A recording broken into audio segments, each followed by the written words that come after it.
네, 말씀 같이 보겠습니다. 네, 고린도전서 11장 말씀 함께 봅시다. 고린도전서 11장 전체를 가지고 오늘 말씀 나눌 텐데요. 좀 띄엄띄엄한 세 부분 정도를 함께 읽도록 합시다.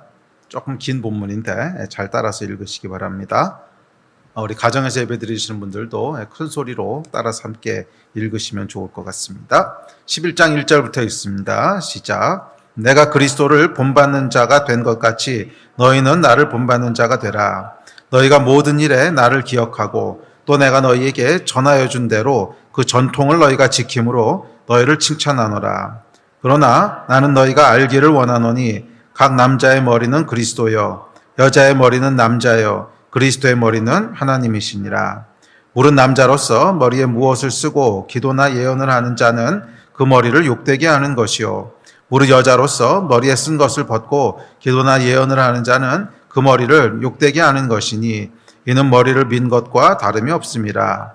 만일 여자가 머리를 가리지 않거든 깎을 것이요 만일 깎거나 미는 것이 여자에게 부끄러움이 되거든 가릴지니라. 16절로 이어집니다. 시작. 논쟁하려는 생각을 가진 자가 있을지라도 우리에게나 하나님의 모든 교회에는 이런 관례가 없느니라. 내가 명하는 이 일에 너희를 칭찬하지 아니하나니 이는 너희의 모임이 유익이 못되고 도리어 해로움이라. 먼저 너희가 교회에 모일 때에 너희 중에 분쟁이 있다 함을 듣고 어느 정도 믿거니와 너희 중에 있어야 너희 중에 옳다 인정함을 받은 자들이 나타나게 되리라. 23절로 넘어갑니다. 시작. 내가 너희에게 전한 것은 주께 받은 것이니 곧 주 예수께서 잡히시던 밤에 떡을 가지사 축사하시고 떼어 이르시되 이것은 너희를 위하는 내 몸이니 이것을 행하여 나를 기념하라 하시고 식후에 또한 그와 같이 잔을 가지시고 이르시되 이 잔은 내 피로 세운 새 언약이니 이것을 행하여 마실 때마다 나를 기념하라 하셨으니 너희가 이 떡을 먹으며 이 잔을 마실 때마다 주의 죽으심을 그가 오실 때까지 전하는 것이니라. 그러므로 누구든지 주의 떡이나 잔을 합당하지 않게 먹고 마시는 자는 주의 몸과 피에 대하여 죄를 짓는 것이니라. 사람이 자기를 살피고 그 후에야 이 떡을 먹고 이 잔을 마실지니 주의 몸을 분별하지 못하고 먹고 마시는 자는 자기의 죄를 먹고 마시는 것이니라. 그러므로 너희 중에 악한 자와 병든 자가 많고 잠자는 자도 적지 아니하니. 아멘. 지난 주일에 저희가 종교 또는 종교의 영에 대한 이야기를 나눴습니다. 예수께서 바리새인과 서기관들하고 충돌하셨듯이 이 복음의 본질 중에 하나는 종교하고 같이 있지 못한다는 거예요. 복음하고 종교는 반드시 충돌을 일으킵니다. 그래서 신약 성경에서는 이 종교를 율법 또는 전통이라고 묘사하지요. 자, 그렇다면 이 전통이라고 하는 것은 모두 다 잘못되고 악한 것일까요? 또 오늘 고린도전서 11장을 읽어보면 꼭 그렇지 않은 것을 알 수 있습니다. 사도 바울이 고린도 교회에 이 편지를 쓰면서 모든 전통이 다 악하지 않다는 거예요. 지금 사도 바울이 어떤 전통을 지키는 것에 대해서는 잘하였도다라고 칭찬하고 있습니다. 그래서 오늘은 이 전통과 복음의 관계에 대해서 함께 살펴보면서 저와 여러분 가운데 지켜야 될 전통은 어떤 것이고 또 지키지 말아야 될, 지키지 않는다기보다는 복음을 방해하고 복음을 가로막는 그런 전통은 어떤 것인지 이 전통과 복음에 대한 그 영적 원리를 함께 살펴보려고 합니다. 자, 영적 원리에 대한 강해가 지금 시작된 지 19번째고요. 오늘 이제 30번째 원리를 살펴보려고 합니다. 자, 전통에 대한 영적인 원리입니다. 자, 전통이라고 하는 것의 사전적인 정의를 살펴보면 이렇습니다. 역사적으로 전승된 물질 문화, 사고와 행위 양식, 사람이나 사건에 대한 인상, 갖가지 상징군. 이것이 그 전통이라는 거예요. 그러니까 전통이라고 하는 것은 시간이 흐르면서 우리 안에 어떤 당연하다고 생각하는 어떤 행위들 또는 당연하다고 생각하는 어떤 생각들, 당연하다고 생각하는 어떤 상징들, 또 꼭 그렇게 해야만 된다고 물려받아 왔던 어떤 전통적인 그 행사 또는 양식, 그런 것 전부 다 전통이라는 거죠. 자, 그래서 사회에도 교회에도 전통이 있을 뿐만 아니라 각 개인이나 우리가 모이는 셀에도 전통이 있습니다. 그렇죠? 예. 사전적인 정의에 의하면 오랜 시간이 지나다 보면 그 안에 굳어졌다는 표현은 좀 그렇죠. 좋은 전통도 있으니까. 그 안에간 형성된, 그래서 모든 사람이, 그거 그냥 그렇게 하는 게 맞아. 또는 모든 사람이 따르는 어떤, 방식, 또는 따르는 어떤 양식, 예식. 뭐 예를 들어서 주일날이 되면 다 주일 예배를 드리러 교회로 모입니다. 이런 것도 전통이죠. 오랜 세월이 지나면서 주일날은 크리스천들은 다 같이 교회에 모여서 예배를 드려야 돼. 또 예배 드릴 때 보면 중간에 목사님이 나오셔서 말씀을 전하십니다. 예배에는 왜 꼭 말씀을 전해야 되는가? 종교개혁 때부터 쭉 이어져온 어떤 전통이지요. 근데 이런 전통은 저희가 지키면 좋은 전통이라고 생각하기 때문에 깨지 않고 계속 지키는 것입니다. 자, 이렇듯이 긴 역사가 아니라도 셀 모임을 한 1년, 2년 하다 보면 그 안에 사람들이 가지게 되는 전통이 있죠. 우리 셀은 모이면 집에 가서 모여야 돼.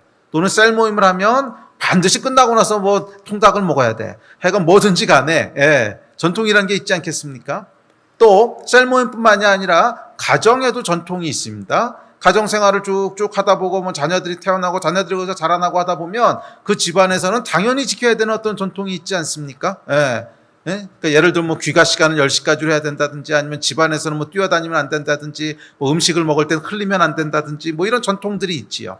또 개인적으로도 전통이 있습니다. 근데 개인적인 전통은 보통 습관이라고 부르긴 하는데 오랜 세월 지나다 보면 내가 당연하다고 생각하는 어떤 행동들, 습관들, 또 내 안에 있는 가치관들 이런 것들도 다 전통하고 맞물려 있겠죠. 자, 그래서 전통이라고 하는 것은 뭐냐면 오랜 시간 반복하다 보니까 당연하다고 생각하게 되는, 당연하다고 하는 게 중요합니다. 당연하다고 생각하게 되는 어떤 행위 또는 방식, 어떤 의식 또는 사고방식, 상징, 사람이나 사건에 대한 판단 기준 이런 것들이 모두 전통에 해당하는 것들입니다.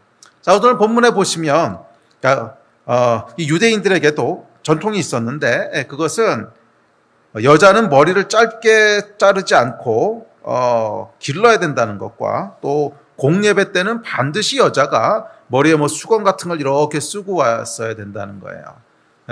그래서 오늘날도 가톨릭 미사 드릴 때 보면 이렇게 쓰고 나오잖아요. 그렇듯이 여자들은 반드시 머리를 길게 길러야 됐고 또 긴 머리에다가 수건 같은 걸 이렇게 쓰고 공예배를 나왔다는 거예요. 자, 그런데 고린도 교회 안에서 이 전통을 가지고 논란이 일었습니다. 아니, 그리스도인들에겐 자유가 있는데 아니 굳이 여자가 이런 거 꼭 쓰고 나와야 될 필요가 있나? 안 쓰고 나오면 안 되나? 이런 거 가지고 논쟁이 붙였던 것 같아요. 그런데 이 논쟁은 조금 더 본질적으로는 전통과 복음에 대한 논쟁이었습니다.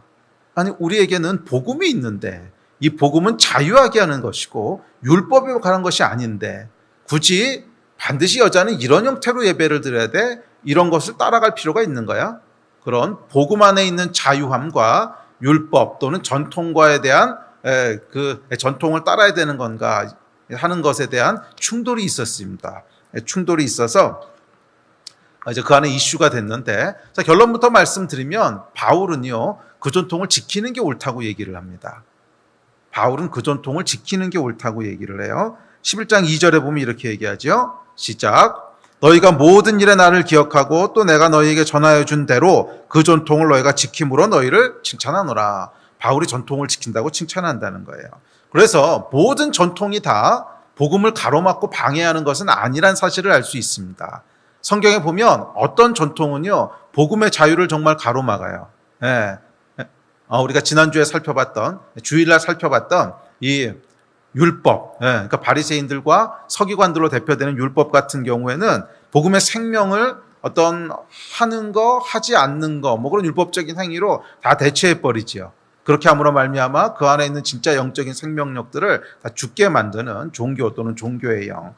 그렇게 이 복음하고 충돌하는 율법이 있는가 하면 또 어떤 율법은요 충돌하는 것이 아니라 오히려 그것을 지킴으로 유익이 되는 율법이 있다고 하는 것을 오늘 본문 말씀을 통해서 알게 됩니다.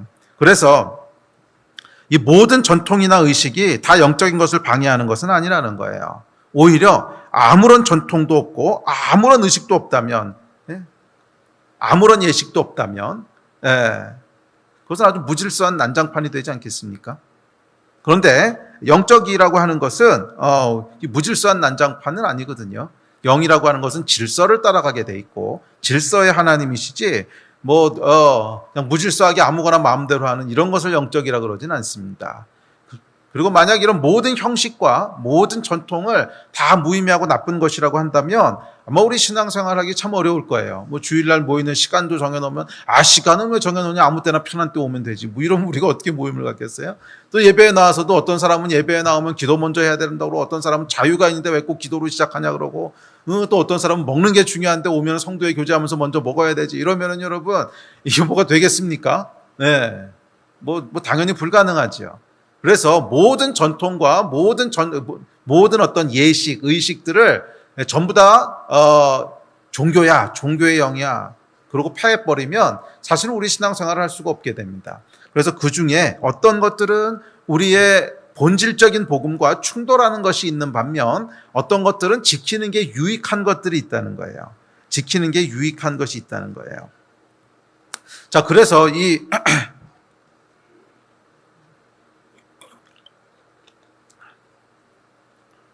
그런 의미에서 이 전통이라고 하는 것은 전통 또는 어떤 형식 또는 예식 이런 것들은 영성을 담는 그릇이라고 볼 수 있습니다.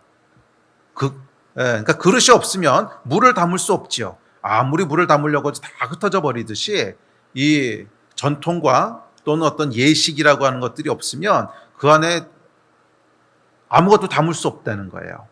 개인적으로도 마찬가지입니다. 매일 아침 일정한 시간에 일어나서 말씀과 기도를 하는 전통, 이 개인적인 전통을 습관이라고 했죠. 이런 개인적인 전통 또는 습관을 생각해 보십시오. 이것이 있어야 영성이 담기지, 그렇지 않고 아무런 이런 규율이 없어. 그래서 나는 그냥 일어나면 아무 때나 기도하고 싶을 때 기도하고 아무 때나 기도하기 싫으면 안 하고 자유로워. 그러면 여러분 이게 영적으로 그러니까 이 사람이 성장할 수 있을까요? 아니요. 적어도 제 경험에 의하면 불가능합니다. 제 경험에 의하면 반드시 사람은요, 딱 정해져 있는 어떤 영적인 포맷이 필요해요. 난 매일 아침 이 시간은 하나님과 함께 보내는 시간으로 떼어놓겠습니다. 그리고 그 시간 안에서 정말 하나님과 교제하려고 애쓸 때, 노력할 때 그 안에 영성이 담길 수 있지요. 그렇지 않고 모든 것은 자유로운 것인데, 복음 안에 자유가 있는데 그런 형식은 이건 율법이야. 그러니까 매일 아침 시간을 정해놓고 장소를 정해놓고 거기 나가서 기도하고 하는 것은 아주 율법적인 거야. 복음 안에는 자유가 있어. 이렇게 하는 사람 치고 여러분 제대로 영성을 유지하는 사람은 찾아본 적이 없어요. 반드시 우리 삶에는 어느 정도의 규율이 필요하다는 거예요. 자, 그런 의미에서 이 전통 또는 어떤 의식들은 영성을 담는 그릇이 될 때가 있습니다. 자, 그러나 동시에 이 바리새인과 서기관들의 율법에서 보듯이 전통은 때론 영을 대체하고 가로막는 방해물이 되는 것도 사실입니다. 자, 그렇다면 어떤 율법은 우리가 지켜야 될 율법이고 어떤 율법은 영을 가로막는 그런 방해물이 되는 전통일까요? 자, 이것은 그 전통이 어떤 전통이냐에 딸린 것이 아니에요. 많은 경우 거기 딸리지 않았습니다. 그럼 무엇에 딸렸느냐? 그 전통을 사람들이 어떻게 인식하느냐에 딸렸어요. 잘 따라오시기 바랍니다. 어떤 전통을 우리가 지켜야 되는 전통이고 어떤 전통은 영을 가로막는 전통일까 하는 것은 그 전통 자체에 선한 거, 악한 거가 내재되어 있는 것이 아니라 그 전통에 대해서 바라보는 사람들이, 그 전통을 따르는 사람들이 무엇이라고 인식하고 있느냐, 그 전통을 바라볼 때 무엇을 생각하고 그 전통을 행할 때 뭐라고 이해하고 그걸 행하느냐, 거기에 달려 있다는 거예요. 그것에 따라서 이제 어떤 전통은 지키고 따라가면 아주 도움이 되는 전통이 되기도 하고, 또 똑같은 전통인데 어떤 사람에게는 그것이 우리의 영을 오히려 죽이는 종교가 되기도 하고 그렇다는 거예요. 자, 예를 들어서 앞서 살펴봤던 고린도 교회에 여자가 머리에 수건 쓰는 문제를 생각해 봅시다. 이 초대교회 당시에 헬라 문화가 있었는데 그 문화는 뭐냐면 여자들은요, 머리를 짧게 자르거나 머리를 가리지 않은 여자는 매춘부밖에 없었어요. 그러니까 이런 상황에서 이 문화로 인해서 사람들의 인식은 수건을 쓰지 않은 여자, 그러면 적어도 정상적인 여자라고 생각을 안 하는 거야. 수건을 쓰지 않은 여자, 그러면 저 여자는 뭔가 좀 문제가 있는 여자야. 예. 그러니까 매춘부든지 아니면 뭐 성적으로 좀 문제가 있는 여자든지 뭐 그렇다고 생각했다는 거예요. 이것이 그 당시에 수건을 쓰느냐 쓰지 않느냐 하는 것을 이해하는 인식이었어요, 사람들의. 자, 인식으로 인해서 공예배 때에 여자가 수건을 쓰지 않고 나오면 어떨까요? 예, 그 모인 사람들이 수건을 쓰지 않은 여자를 딱 봤어. 그럼 뭐라고 인식할까요? 아니, 저 여자는 왜 저렇게 하고 교회를 나오는 거야? 이렇게 인식하지 않았겠어요? 저 여자는 도대체 왜 저렇게 하고 교회를 나오는 거야? 오늘날로 치면 이거 비슷한 거예요. 교회를 나왔는데, 아니, 저 여자는 왜 술집 여자처럼 하고 교회를 나왔어? 예, 뭐 이거하고 비슷한 거야. 사람들의 인식이 그렇다는 거예요. 자, 그런데 시대가 바뀌고 그에 따라서 문화가 바뀝니다. 문화가 바뀌고 나면 그것을 바라보는 사람들의 인식도 바뀌죠. 그렇게 되면 뭐 긍정적이었던 뭐 전통도 방해가 되는 전통이 될 수도 있고, 또 반대로 뭐 방해가 되는 거였는데 나중에 문제가 되지도 않을 수 있고, 뭐 이렇게 된다는 거예요. 예. 그래서 그 주변에 있는 사람들이 그 전통을 어떻게 인식하느냐에 따라서 결국 이것이 결정이 됩니다. 자, 수건 안 쓴 여자는 매춘부라고 하는 문화.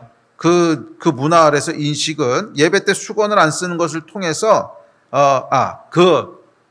수건을 쓰는 것을 통해서 초대교회 때는 사람들에게 수건 쓴 여자를 봤을 때 어떤 마음을 리마인드 하겠어요? 아, 그렇지. 예? 적어도 우리가 하나님 앞에서는 거룩함을 유지해야 되는 거지. 그런 마음들을 리마인드 한단 말이에요. 그러니까 도움이 되겠어요? 안 되겠어요? 도움이 되지요. 적어도 하나님 앞에 나와서 수건 쓰고 온 사람들을 봤을 때, 또는 스스로 수건을 쓰는 것을 통해서 맞아, 우리가 하나님 앞에서 깨끗함을 유지해야지, 거룩함을 유지해야지, 정숙해야지 하는 것을 리마인드하게 됩니다. 자, 그런데 시간이 많이 흘렀어요. 오늘날이 됐어요. 예. 그런데 만약에 자매들이 수건을 쓰고 예배를 드리러 온다. 그럼 그걸 바라보는 사람들은 어떻게 인식을 할까요? 저 수건은 왜 쓴 거지? 아이, 몰라. 아이, 몰라. 수건 안 쓰면 예배 못 들어오게 하니까 그냥 쓰게 하는 거지 뭐. 에? 수건 안 쓰면 못 들어오게 하니까 쓰는 거지 뭐. 종교가 돼버린 거야. 수건 쓴 것을 통해서 맞아, 정말 하나님 앞에서 우리 마음을 거룩하게 유지해야지 하는 그런 영적인 어떤 유익이 돌아가는 것이 아니라, 저 수건은 왜 쓴 거지? 아무리 생각해봐도 모르겠어. 근데 뭐 안 쓰면 애가 예배를 못 들어오게 왜? 예. 할 수 없이 쓰자 뭐. 쓰는데 왜 쓰는지는 몰라. 생각하지 마. 원래 예배 들 때 그냥 써야 되는 거야. 그럼 여러분, 그게 뭐가 되는 거예요? 종교 행위가 되는 거죠.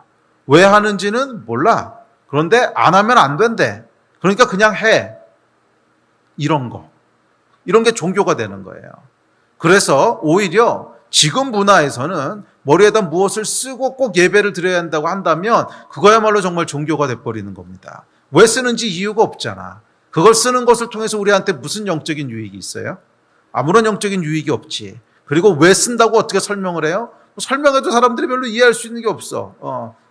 근데 왜 써야 되지? 몰라, 그거 안 쓰면 안 된대. 뭐예요? 우리가 하나님 앞에서 어떠한 마음과 영으로 나가야 되는가 하는 것을 가르치지 않고 그냥 그렇게 해야 되는 거래, 안 하면 안 되는 거래, 종교를 가르치고 있는 거예요. 오히려 시대와 문화가 지나면 그 당시에는 굉장히 좋았던 것이 지금은 영을 가로막는 것이 될 수 있다는 거예요. 자, 이것은 무엇에 의해서 결정되는 거예요? 똑같이 수건을 쓰는 행위였지만 그 행위에 의해서 결정되는 것이 아니라 그 행위를 사람들이 어떻게 인식하느냐에 따라서, 그 시대의 문화와 그 시대의 인식에 따라서 이제 바뀌는 거예요.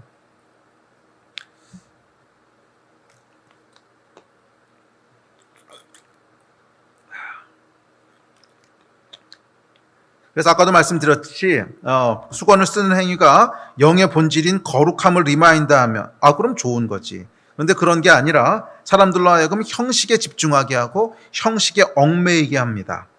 그래서 영적인 생활이 무엇을 하고 무엇을 하지 않는 것으로 이해하게 만들어요. 이게 율법이고 이게 종교의 영이죠.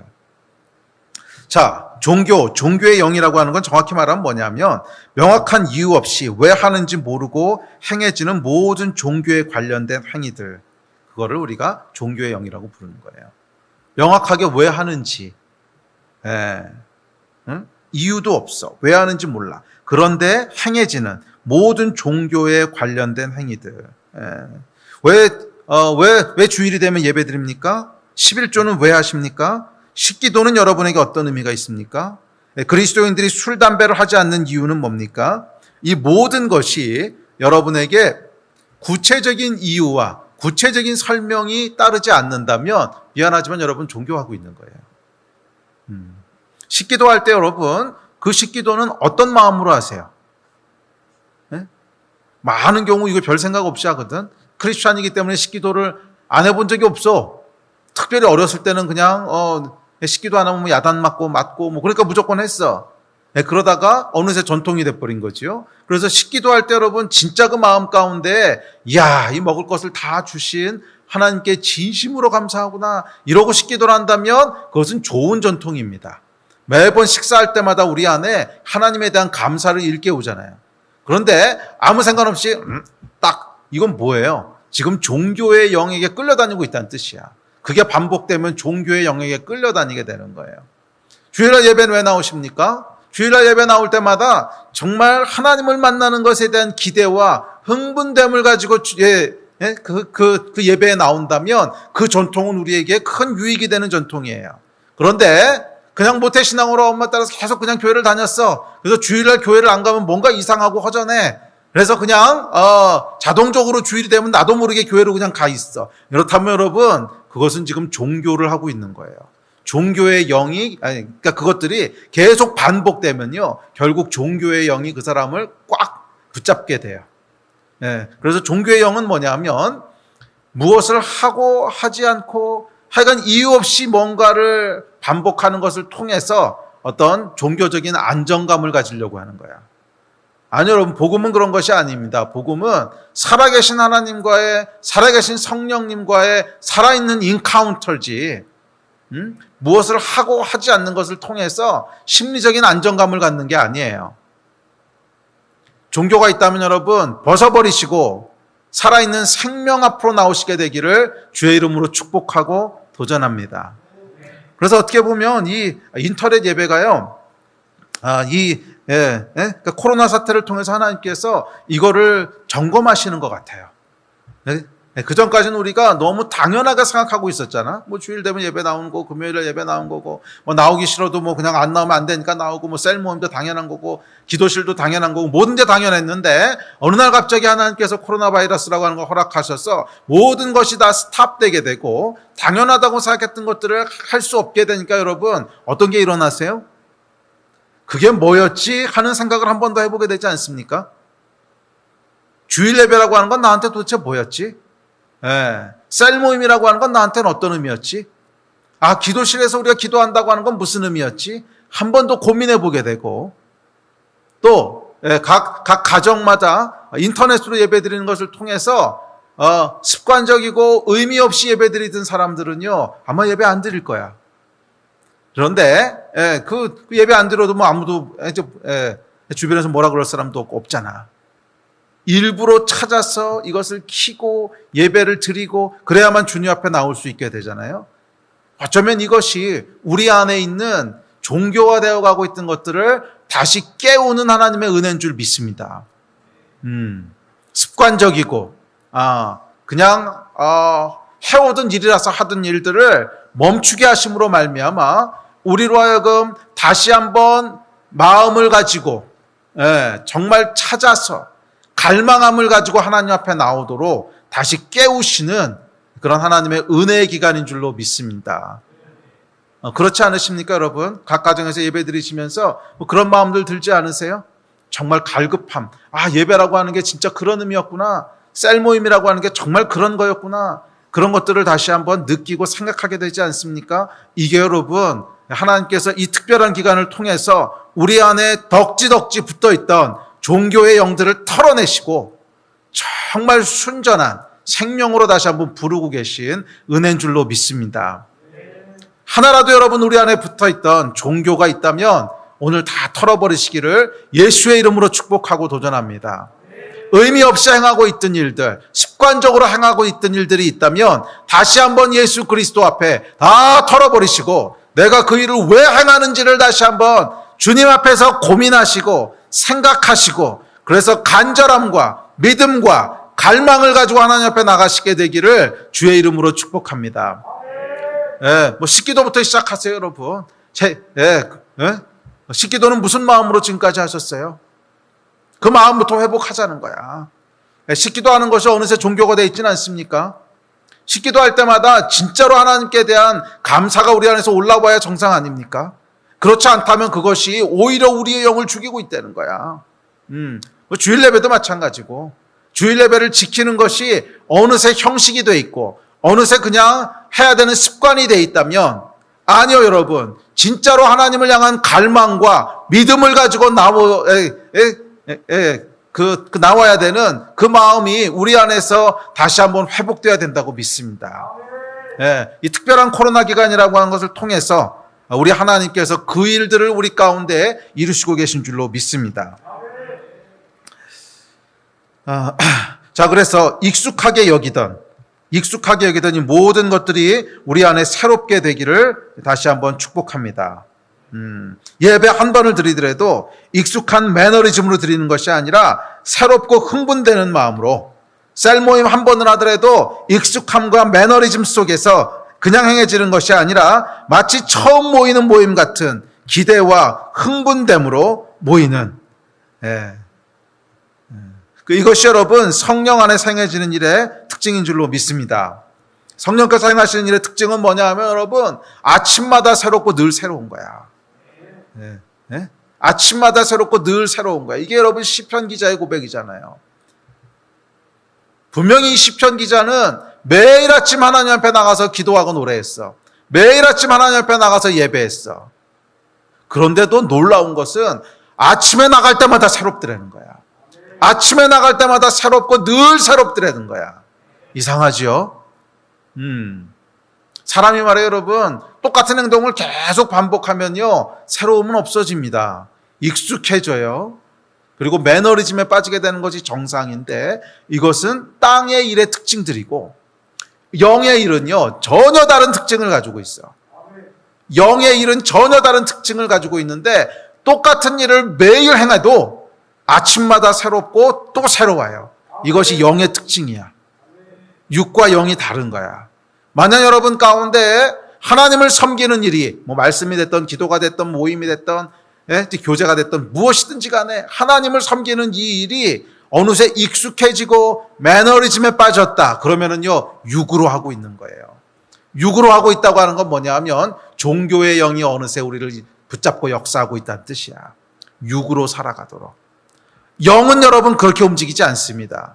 영은 여러분 똑같은 일들을 1000년, 만년, 10만 년을 해도요, 지루하지 않은 게 영이에요.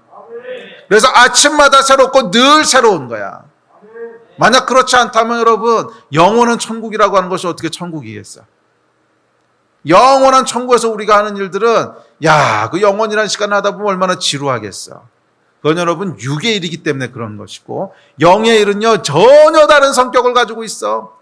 10년, 100년, 1000년을 했어도 다시 하나님 앞에 나가서 우리 영이 움직이기 시작하면 또 새롭고 또 새로워.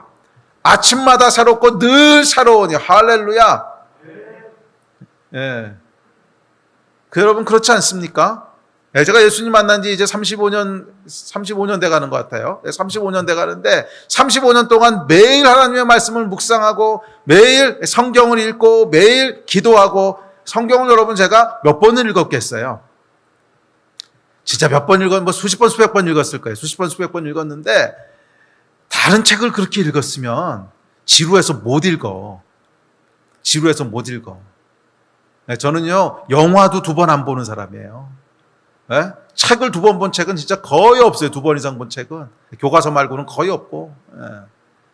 소설책 중에 2번 이상 본 건 삼국지가 유일한 것 같아요. 삼국지도 한 서너 번 보면 질려. 그런데 성경은 여러분 수십 번, 수백 번 매일 보는데 정말 놀라운 게 뭐냐면 오늘 아침에 말씀을 펼쳐서 읽기 시작할 때도 제 안에 기대와 흥분이 있는 거예요. 아침마다 새롭고 늘 새로우니 와우, 이게 하나님의 말씀이구나. 이야, 그렇지 하나님 이런 분이시지. 참 신기하지 않습니까? 수십 번 해왔던 일들, 수십 년 해왔던 일들이 전혀 지루하지 않은, 이게 영이에요. 아침마다 새롭고 늘 새로우니, 이게 영의 특징이야. 만약 여러분들이 지금 행하시고 있는 종교, 기독교에 관련된 일들 중에 새로움이 느껴지지 않는 일이 있다면 조심하십시오. 지금 영이 움직이고 있지 않은 거야. 적어도 그 일은요, 영이 아니라 육이 하고 있는 거야. 적어도 그 행동은 참된 복음이 아니라 율법 또는 종교로 행하고 있는 일이야. 그러니까 앞서 말씀드렸듯이 식기도 하는 일부터 주일 예배, 셀 모임, 하여간 여러분이 행하는 모든 영적인 일들, 아침에 끼니 묵상하는 거, 기도하는 거, 하여간 모든 일들이 새로움이 느껴지지 않는다면, 와, 그래서 기대가 되고 흥분이 되고 그렇지 않다면 뭔가 지금 잘못 가고 있는 거예요. 뭔가 잘못 가고 있는 거예요. 우리 스스로를 여러분 깊게 한번 돌아봅시다. 내 안에 진짜로 영이 움직이고 있는 건가? 내 안에 진짜로 영이 역사하고 있는 건가? 아니면 그냥 습관을 쫓아, 종교를 쫓아 이 일을 행하고 있는 건가? 오늘 성령께서 여러분을 흔들어 깨우십니다. 하나라도 익숙해진 것이 있다면 오늘 벗어버리세요. 그것이 새롭게 느껴지지 않고 그것이 진부하게 느껴진다면, 새로운 일 때문에 기대가 되고 흥분이 되지 않고 매너리즘에 빠져 있다면 something wrong. 뭔가 잘못된 거야. 영은 그렇지 않아요. 영은 다윗의 고백처럼 아침마다 새롭고 늘 새로워요. 할렐루야. 자, 전통이 종교냐 아니면 영성을 담는 그릇이냐. 또 개인적으로는 그것을 매일매일 이 행하는 것이 나에게 유익이 되느냐 아니면 방해가 되느냐 하는 것은 이 인식에 의해서 갈라지는 거예요. 이 인식에 의해서 갈라지는 거예요. 어떤 의식이나 어떤 전통이 뭐 개인적인 것이든 사회적인 것이든 공동체적인 것이든 하여간 그것을 행할 때 우리 안에 지루함과 매너리즘이 아니라 그 안에 새로운 기대와 기쁨 가운데 그 일이 계속 행해지고 있다면 그 전통은 우리에게 유익을 주고 있는 거야. 그런데 그렇지 않고 의미를 상실하고 왜 하는지도 모르는 상태에서 지루함과 매너리즘 가운데 계속 유지되고 있다면 그 전통은요, 지금 여러분의 영을 죽이고 있는 거예요. 다 제거되는 시간 되시기를 주의 이름으로 축복합니다. 자, 이어지는 16절부터 19절은요, 논쟁과 파당에 대한 얘기를 합니다. 자, 개인적인 차원을 넘어서 우리 시대 교회 안에서 지켜야 할 전통과 바꿔야 될 전통은 뭘까? 분명히 우리 안에도 뭐 개인적으로뿐만 아니라 어떤 사회적이고 문화적으로 이 안에서 지키는 게 유익한 전통도 있을 것이고 어떤 것은 지키는 게 해로운 전통도 분명히 있을 거예요. 그런데 문제는 뭐냐면 지금 이 시대가 너무 빨리 변한다는 거야. 너무 빨리 변해서요, 우리 윗세대랑 아랫세대 사이에 인식이 다 달라. 똑같은 어떤 일을 보고도 윗세대 분들은 거기에 대해서 굉장히 감격하고 막 좋아하고 마음이 움직이고 그러는데 우리 다음 세대는 그거 왜 하는 거지? 전혀 이해가 안 돼. 뭐 이러는 것도 있고, 또 반대로 젊은 세대들 가운데는 정말 그 마음을 막 움직이고 정말 하나님에 대한 열정을 불러일으키는데 나이 든 분들이 이렇게 볼 때는 쟤네 뭐 하는 거지 저게? 도무지 이해할 수 없는 것들도 있고. 그래서 뭐가 생기냐면 논쟁과 파당이 생긴다는 거예요. 그런데 사도 바울은 뭐라 그러냐면 그거는 옳지 않다는 거야. 그래서 우리 세대에 참 필요한 것은 뭐냐면 존중이에요. 존중. 존중이에요.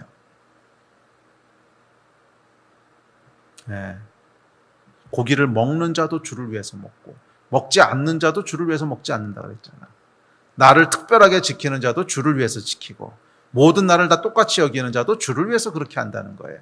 존중하는 것이 필요해요. 특별히 부모 세대를 존중하고 또 자녀들을 이해하는 이 존중이 어떻게 보면 전통보다도 훨씬 더 중요한 것 같아요. 성경에서 그 얘기를 하고 있습니다. 우리 안에 전통에 대해서 이건 절대로 해야 돼, 절대로 하지 말아야 돼, 그렇게 규정 짓기보다 그것을 그 사람이 왜 하고 있는가, 왜 하지 않고 있는가, 뭐 죄에 대한 얘기를 하는 것이 아닙니다. 전통이라고 하는 것은 과거에 좋았던 것인데 지금 하고 있는 걸 얘기하는 것이지, 뭐 죄 짓는 거를 전통이라고 얘기하면 그거 완전히 다른 얘기예요. 네, 과거에 좋았던 건데 지금은 그 의미를 잃어버려서 그냥 습관적으로 하고 있는 걸 전통이라고 하죠. 그런데 어떤 사람은 그 의미를 안 잃어버렸을 수도 있거든. 또 반대로 어떤 사람은 그거 하면 아무런 그런 도전도 못 느낄 수 있고, 그런 것들을 존중하는 문화가 교회 안에 참 필요하다고 믿습니다.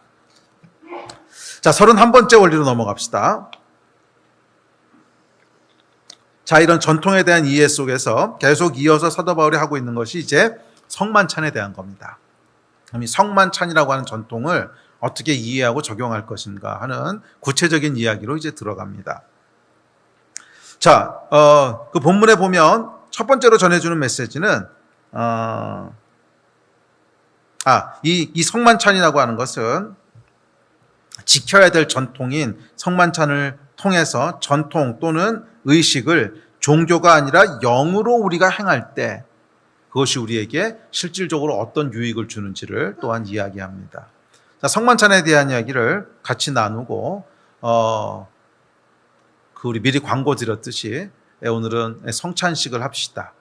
그래서 인터넷으로 성찬식 해본 건 정말 처음인데 그럼에도 불구하고 하나님께서 동일하게 역사하실 줄 믿습니다. 자, 이 성찬에 대한 고린도전서 11장의 이 가르침이 이제 세 가지가 있는데, 첫 번째는 뭐냐면 이 성만찬은요 모든 시대 모든 문화 속에서 지켜야 될 전통이라는 거예요. 그러니까 앞서 살펴봤던 머리를 기르고 머리에 수건을 쓰고 하는 것은 모든 시대 모든 문화 속에서 지켜야 될 전통은 아니지요. 그 당시에 그 여인들이 수건을 쓰지 않은 여인은 매춘부라고 하는 인식 때문에 생겼던 것이지, 뭐 그런 인식이 없어진 시대나 문화에서는 그렇게 특별히 필요한 어떤 전통은 아니라는 거예요. 그에 비해서 성만찬이라고 하는 것은 시대와 세대를 불문하고 다 같이 지키기를 권면하는 이제 그런 전통이라는 거예요. 전통에 대해서 이렇게 얘기합니다. 26절에 보면 시작. 너희가 이 떡을 먹으며 이 잔을 마실 때마다 주의 죽으심을 그가 오실 때까지 전하는 것이니라. 그러니까 주님 오실 때까지 이거 하라는 거거든. 주님 오실 때까지 하라는 거예요. 이런 전통은 몇 개 없어요. 성경에서는 저희는 두 가지가 이런 끝까지 지켜야 될 전통이라고 믿는데, 하나가 침례고 또 하나가 성만찬이죠. 이 두 개 말고는 문화와 시대에 관계없이 끝까지 지키라고 얘기한 명령 없어요. 이 두 가지밖에 없어요. 근데 그 중에 하나가 성만찬인데, 이 성만찬을 끝까지 지켜야 되는 이유는 뭐냐면 먹고 마시는 이 행위는요 시대와 문화와 별 상관이 없다는 거야. 먹고 마시는 것이 의미하고 상징하는 것은요 시대나 문화가 바뀌어도 별로 달라지지 않는다는 거야. 그렇지 않습니까? 먹는 거 마시는 거에 대해서 시대가 지난다고 해서 전혀 다른 의미를 부여하거나 그거를 전혀 다른 방식으로 이해하게 되거나 이렇지 않다는 거지. 그냥 인간에게 먹는 거 마시는 거는요 항상 거의 똑같은 어떤 의미를 갖는다는 거예요. 어떤 시대나 어떤 문화든지. 그렇지 않습니까? 그러니까 인간의 기본적인 필요를 채우기 위한 것이고, 또 먹는 것을 통해서 우리의 생명이 유지되고, 또 그것을 통해서 우리 안에 기쁨을 주고, 뭐 그런 의미들이요 어느 시대 어느 문화든지 간에 거의 바뀌지 않습니다. 이 먹는 것을 여러분 막 죄악시하는 문화, 이런 문화는 없죠. 무엇인가를 먹는 것을 죽음의 상징으로 본다, 이런 문화도 없습니다. 먹는 건 다 생명을 유지하기 위한 생명의 상징으로 보지. 자, 그런 이유 때문에 이 성만찬이라고 하는 것은 문화나 시대에 거의 영향을 받지 않는다는 거예요. 거의 영향을 받지 않는다는 거예요. 자, 그렇다면 이 성만찬이 의미하고 있는 내용은 뭘까요? 24절, 25절이 성만찬의 의미를 이렇게 얘기합니다. 24절, 25절 읽어봅시다.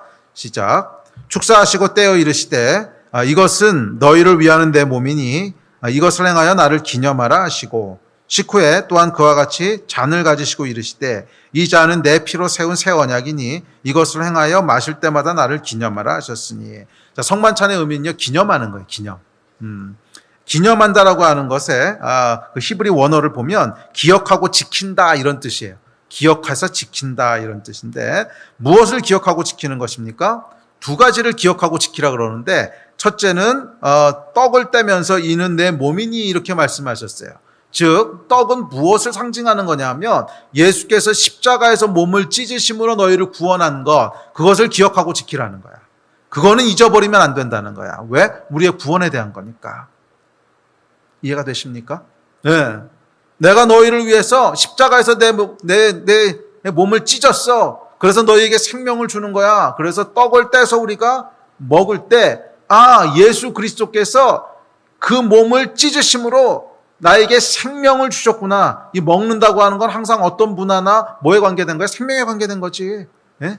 먹지 않으면 죽으니까 생명을 주셨구나 하는 것을 리마인드하라는 거예요. 기억하고 지키라는 거야. 네. 두 번째는 뭐를 기억하라는 거예요? 잔을 가지고 이르시되 내 피로 세운 새 언약이니 그러셨어요. 이 새 언약이라고 하는 것은 뭐냐면 구약 예레미야서 31장 31절부터 34절에 의하면 그 법을 마음에 두는 더 이상 돌에 새긴 율법이 아니라 너희 마음 가운데 내 율법을 새기고 마음으로 그것을 지키게 하고 내 영을 너희 안에 주리라 약속하신 예레미야의 그 약속을 새 언약이라고 불렀어요. 신약에서도 마찬가지입니다. 고린도후서에 보면 이렇게 얘기합니다. 3장 6절입니다. 시작. 그가 또한 우리를 새 언약의 일꾼 되기에 만족하게 하셨으니 율법 조문으로 하지 아니하고 오직 영으로 함이니 율법 조문은 죽이는 것이요 영은 살리는 것이니라. 새 언약이 뭐예요? 예수 그리스도께서 죽으시고 부활하심으로 말미암아 우리 가운데 내주하시게 된 성령님에 대한 얘기야. 너희 안에 내 법을 둘 거야. 너희 안에 내 법을 둘 거야. 또 고린도후서에서는 율법의 조문이 아니라 영으로 우리 안에 내주하시는 영으로 우리를 살리신다는 거야. 이게 새 언약이에요. 그래서 잔이 상징하고 있는 건 뭐냐면 예수 그리스도의 피를 상징하는데 그것을 마심으로 말미암아 그렇지 성령께서 지금 내 안에 거하시고 계시지 이 잔을 내가 마시면 그 포도주가 내 안에 거하게 되시시 성령께서 예수의 흘린 피로 말미암아 내 안에 거하시게 되는 거지 이 새 언약을 기억하라는 거야. 이 두 가지가 여러분 성찬에 담긴 의미라는 거예요. 예수 그리스도께서 그 몸을 찢기심으로 우리를 구원하신 십자가를 기억하고 지키고 또한 새 언약 그 죽으신 보혈로 말미암아 우리 안에 내주하시게 된 우리 안에 거하시는 성령님 그분을 기억하고 지키라는 거예요. 그것이 성만찬의 의미입니다. 그것을 기념하라는 거예요. 기억하고 계속 지켜나가라는 거예요. 자, 성만찬은 여러분 이에 대한 올바른 인식 속에서 행해져야 됩니다. 그래서 27절, 28절, 29절은 거기에 대한 것을 경고하고 있습니다. 네. 올바른 인식을 가지고 성만찬을 행해야 된다는 거예요. 이렇게 얘기합니다. 시작.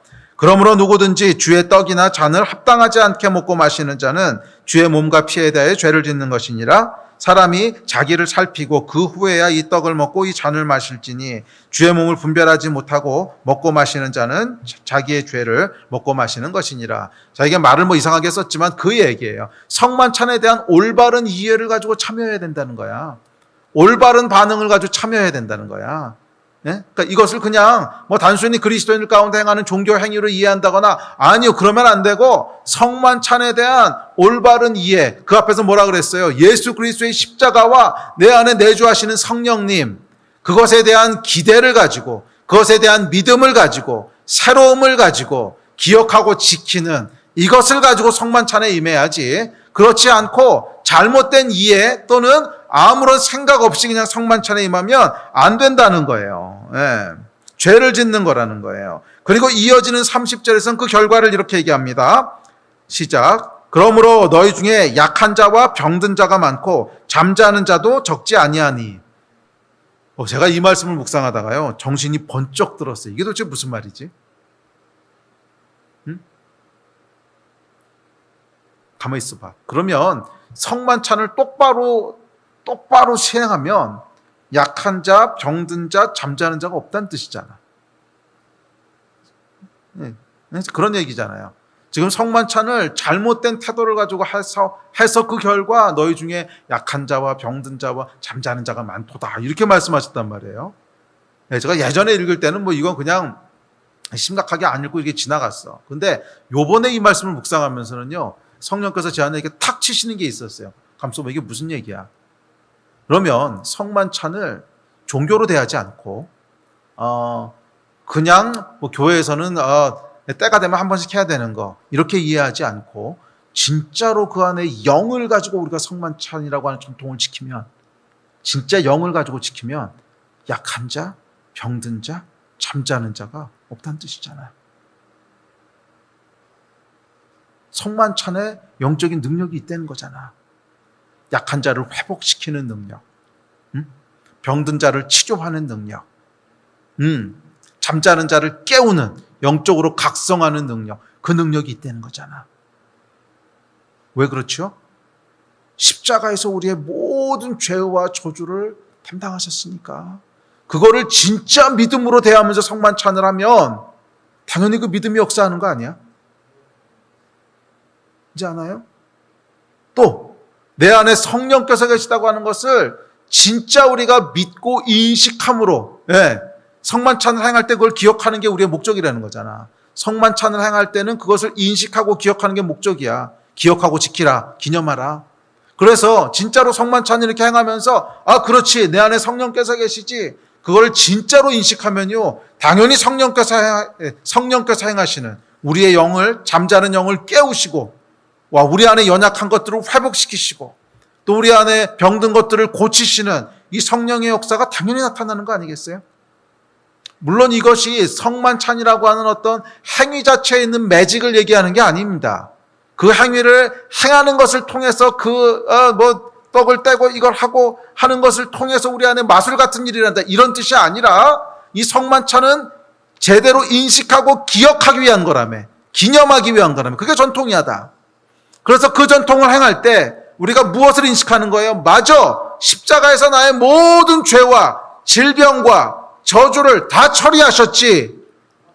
찢기는 떡을 보면서 그것을 진짜 믿음으로 인식하면 당연히 우리 안에 믿음의 역사가 일어나는 거지.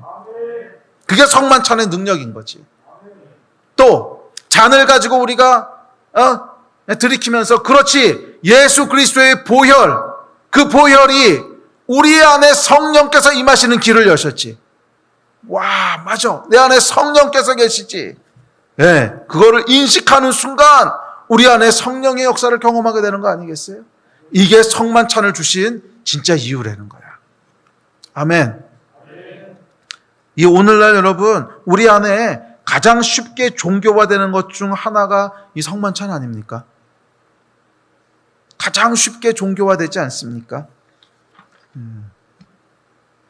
성만찬을 행할 때 말이에요, 그 안에 실제로 어떤 영적 능력이 있는지, 그것을 행할 때 우리 안에 성령께서 어떻게 움직이실지 이런 거 별로 깊게 생각 안 해. 기대도 그냥 많이 하지 않아. 절기가 되면, 또는 때가 되면 그냥 우리 안에 그냥 교회에서 어차피 한 번씩 하는 거야. 별로 깊게 인식하지 않고 그냥 교회에서 절기 때마다 한 번씩 하는, 이건 정확히 종교지. 이렇게 성만찬 행하면 안 되는 거잖아요. 이렇게 행하면 안 되는 거잖아. 근데 너무나 쉽게 우리 안에 종교가 돼버려. 근데 성경은 그렇게 얘기하지 않아요. 성만찬은 단순한 종교 의식이 아니라는 거야. 그렇게 형식과 율법을 싫어하셨던 예수께서 별다른 영적인 의미도 없는 이 의식을 다시 오실 때까지 지키라고 하셨겠어요? 그럴 리가 없지. 성만찬은 여러분, 치유와 회복과 영적 각성의 능력이 있습니다. 약한 자를 회복하고 병든 자를 고치고 잠자는 자를 깨우는, 할렐루야. 이 성만찬은 여러분, 우리가 어떤 인식을 가지고 무엇을 기억하느냐, 그 성만찬을 행할 때 무엇을 기억하고 무엇을 인식하느냐에 따라서 놀라운 영적인 능력을 경험하게 하는 귀한 전통이 될 수 있어요. 아니면 반대로 아무런 의미 없이 절기 때가 되면 한 번씩 행하는 종교 행위가 될 수도 있어요. 이것은 저와 여러분의 선택이에요. 성만찬 자체에 내재되어 있는 어떤 마술이 아니라 저와 여러분의 선택이에요. 오늘 우리가 성찬을 행할 겁니다. 비록 인터넷으로 우리가 흩어져 있긴 하지만 그럼에도 불구하고 이것을 행할 텐데 여러분의 선택이에요. 떡을 떼고 잔을 드실 때 어떤 믿음과 어떤 마음으로 그 전통을 행할 것인가, 그것에 의해서 이 전통이 여러분에게 무엇이 될 건가가 결정될 거예요. 어쩌면 아무 의미 없는 종교가 될 수도 있고요. 그러나 반면 우리 안에 놀라운 예수 그리스도의 능력을 경험하는 통로가 될 수도 있어요. 이 마태복음에 보면 예수께서 이런 일을 하셨어요.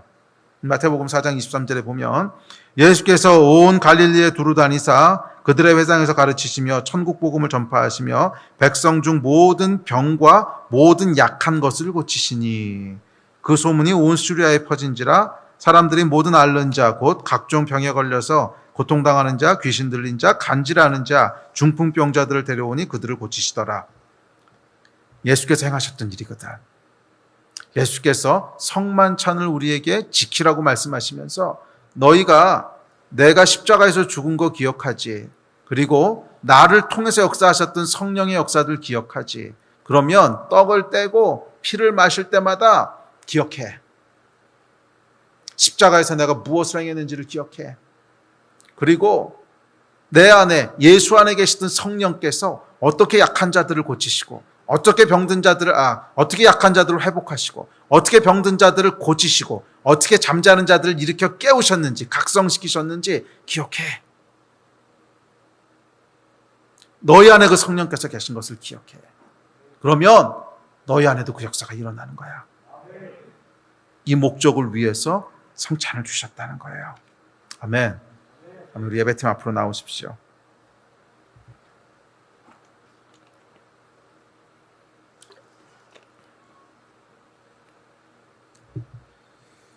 그러면 여러분, 올바른 인식, 올바른 믿음, 올바른 기대를 가지고 우리가 성만찬이라고 하는 전통을 대할 때 그것은 단순한 종교 행위가 아니라 2000년 전 예수 그리스도께서 행하셨던 그 일, 십자가에서 행하신 그 놀라운 구원의 역사, 성령을 통해서 일하셨던 놀라운 치유와 회복과 각성의 역사들이 우리 안에도 동일하게 재현된다는 거예요.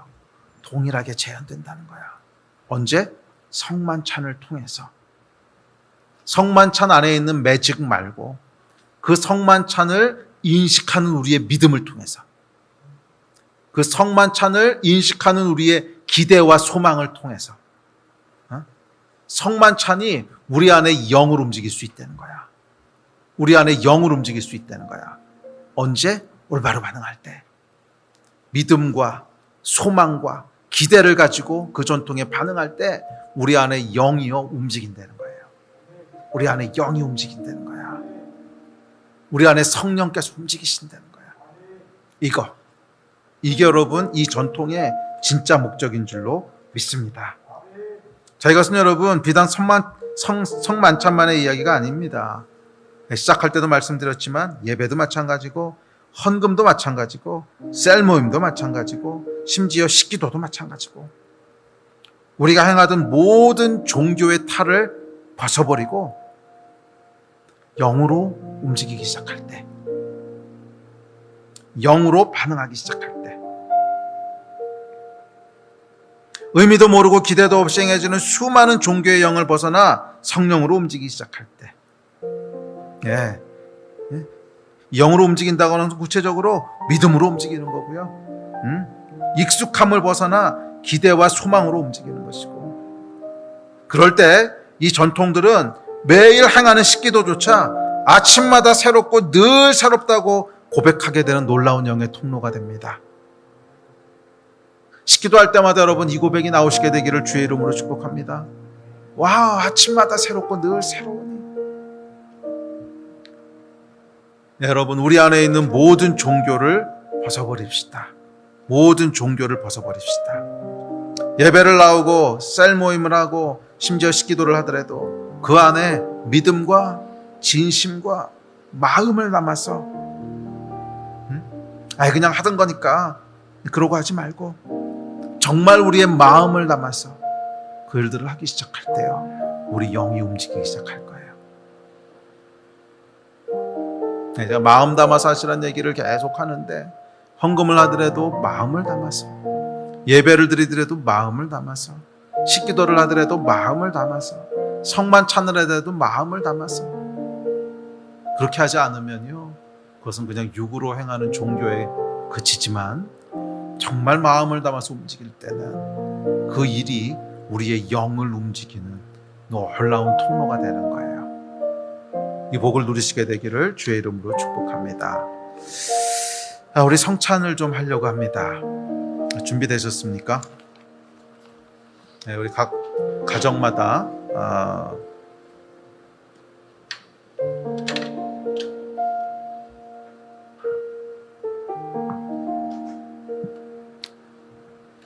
성찬을 준비하라고 광고를 드렸습니다. 여러분 준비되셨습니까? 또 한 번의 종교 행위가 되진 않도록 합시다. 또 한 번의 종교 행위가 되진 않도록 합시다. 이것이 우리에게 실질적으로 영을 움직이는 그런 통로가 되게 합시다. 믿음으로 반응할 때 그렇게 될 수 있어요. 믿음으로 반응할 때 그렇게 될 수 있어요.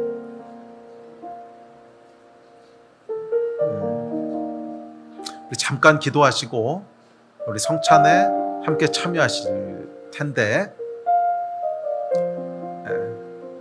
성경에서 약속했듯이 이 성찬을 대하는 우리의 영의 태도에 의해서 저와 여러분 안에 있던 연약함들이 회복되고, 질병 때문에 고통받으시는 분들이 있다면 오늘 치유가 일어날 겁니다. 또 영적으로 눌려 있거나 영적으로 잠자고 있는 분들이 있다면 오늘 깨어나게 될 겁니다. 아멘. 믿으십니까? 믿으셔야 됩니다. 그것이 올바른 태도입니다. 잠깐 기도하십시다. 하나님, 오늘 성경의 약속대로, 예수께서 명령하신 대로 저희가 성찬에 참여합니다. 이 성찬에 참여하는 것이 또 한 번의 종교행위가 되지 말게 해주시고, 고린도전서에서 약속하셨듯이 우리 안에 영을 경험하게 되는, 우리 안에 예수께서 행하셨던 회복과 치유와 각성의 역사가 일어나게 되는 그런 영의 시간이 되게 하여 주시옵소서.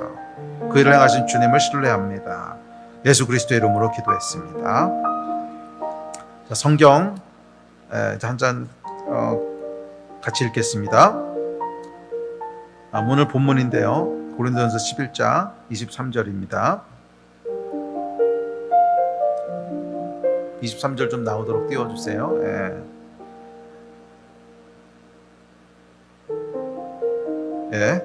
내가 너희에게 전한 것은 주께 받은 것이니 곧 주 예수께서 잡히시던 밤에 떡을 가지사 축사하시고 떼어 이르시되, 이것은 너희를 위하는 내 몸이니 이것을 행하여 나를 기념하라 하시고. 우리 각자 준비한 떡을 드실 수 있는 만큼 떼십시오. 찢기신 예수 그리스도의 몸입니다. 자, 이것을 여러분 찢으실 때 십자가에서 찢기신 예수 그리스도의 몸을 기억하세요. 맞아. 예수께서 십자가에서 몸을 찢기심으로 내 모든 죄와 저주를 다 치르셨어.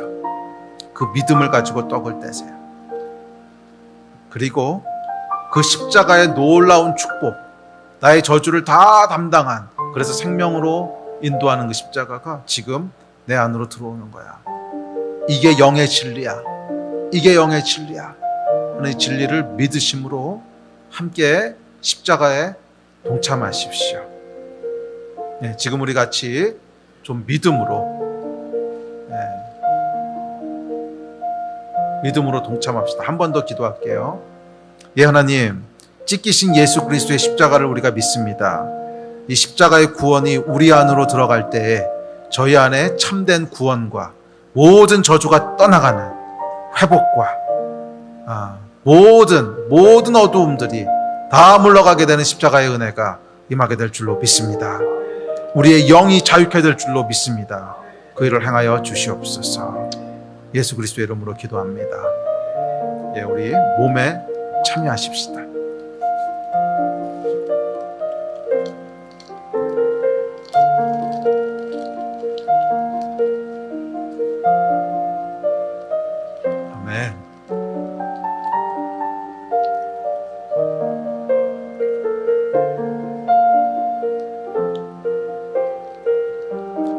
14절입니다. 식후에 또한 그와 같이 잔을 가지시고 이르시되 이 잔은 내 피로 세운 새 언약이니 이것을 행하여 마실 때마다 나를 기념하라 하셨으니. 자, 이 잔은 예수 그리스도의 피를 상징합니다. 이 피를 흘리심으로 새 언약을 맺으셨습니다. 새 언약은 우리 안에 거하시는 성령님이십니다.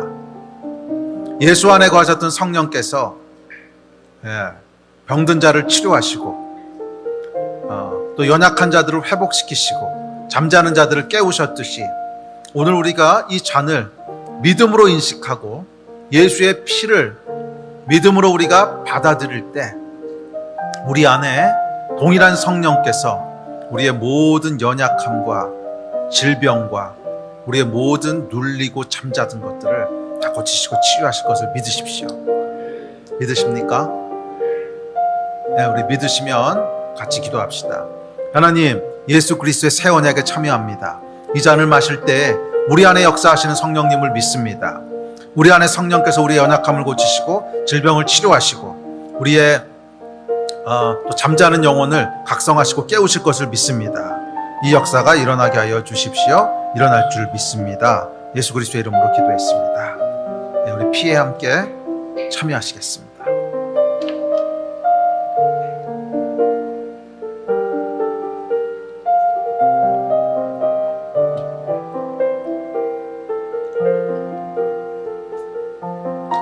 네, 우리 성찬에다 참여하셨으면 우리 자리에서 같이 좀 일어나서 기도하고 예배합시다.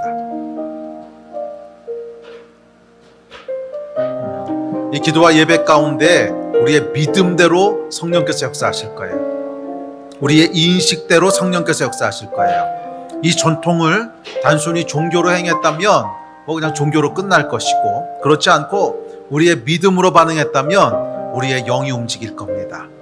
그리고 그 영은 고치시고 회복하시고 깨우시는 영이세요. 우리 믿음으로 같이 좀 기도하고 예배했으면 좋겠습니다. 우리 같이 먼저 잠깐 기도하십시다. 기도하실 때 믿음의 고백들을 좀 하십시오. 예, 하나님, 단순한 종교가 아니라 이 안에서 역사하는, 이 전통을 통해 역사하신 하나님의 역사가 지금 일어날 줄로 믿습니다. 혹시 여러분 가운데 질병이 있으시면 질병 있는 부위에 손을 얹고 기도하십시오. 예수께서 치료하실 줄 믿습니다. 또 여러분 안에 눌려 있거나 침체되어 있는 것들이 있다면 오늘 예수의 이름으로 회복을 선포하십시오. 성령께서 하실 겁니다. 우리 같이 믿음으로 주여 한번 크게 부르짖으시고 합심해서 기도하십시다. 기도하시겠습니다. 주여!